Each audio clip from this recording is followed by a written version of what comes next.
পৰিৱৰ্তনৰ নামত পৰিৱৰ্তন নহল এই সকল লোকৰ উন্নয়নৰ নামত পথাচাৰীয়ে কান্ধত সাইকেল লৈ পাৰ হ'ব লাগে পথ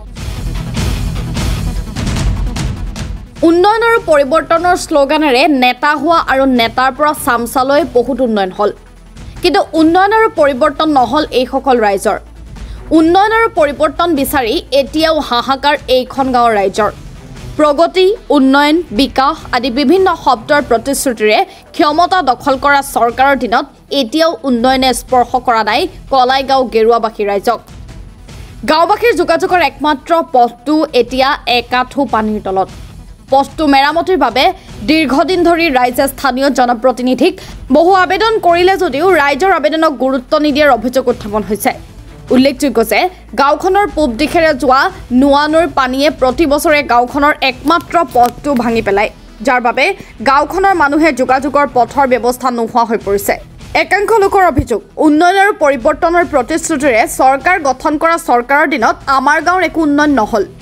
উন্নয়ন নেতাৰহে হল আৰু উন্নয়ন হল নেতাৰ কথাত হাত চাপৰি বজাই ফুৰা সামসা কেইটাৰ কম স্যাৰ এনেকুৱা হল আমি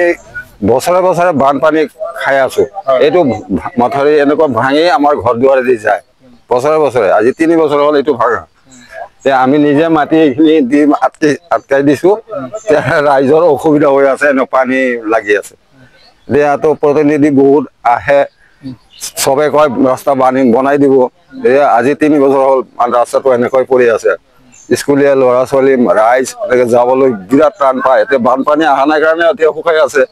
এতিয়া পানী আহে এইগিলা ঘৰ দুৱাৰ দি যায় আমাৰ এনেকুৱা অৱস্থা হৈ আছে ইমান লৈ যায় এনে আহে বহুত প্ৰতিনিধি আহিছে আহি পেলাই চাই গৈছে খালি ভোটটো লাগে বুলি কৈ যায় কেমেৰা কৰে আৰু উঠাই লৈ যায় আৰু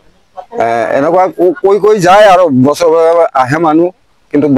বনাই দিব বুলি কৈ যায় তাৰপিছত আকৌ আহি পেলাই এনেকুৱাই আৰু দেখাই নাই মানুহবিলাক একবাৰেই আহে বছৰত একবাৰ